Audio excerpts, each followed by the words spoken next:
JD 26 here for Just Do the Tips and Repairs and Hobbies, and we're doing a comparison between two cutters, or nippers they're called, for cutting plastic for models.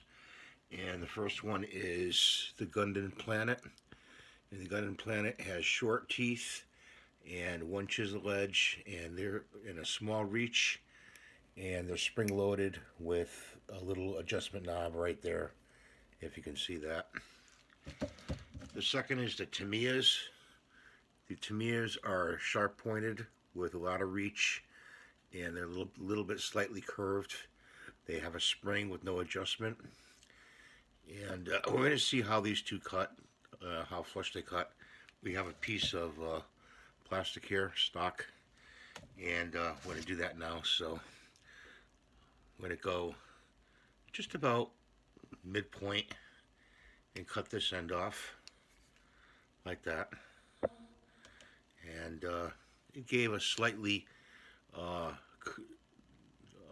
slanted cut when we did that.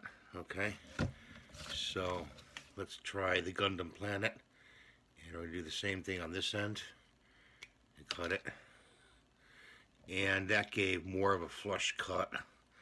So between the two pliers, the Tamiyas and the Gundam Planet, we're going to try the Tamiyas just one more time.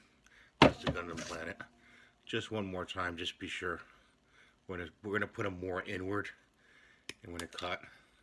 It still gives a slight angle to the cut when you cut, so you have to be careful with these. It is a thicker stock, so it may leave a little bit burr, but I see no really burr. Maybe a slight burr right there, opposed to the Gundam Planet.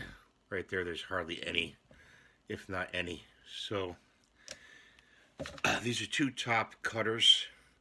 You wouldn't, you could use either one of them. This is the 123 model or 112 model, and this is the Gundam Planet model. This was about $26. This is about $36. So I wanted to show you that today, and I hope you're having a great day. Please rate, subscribe, ring the notification bell. Please see my other videos, and have a great day. Thanks for watching.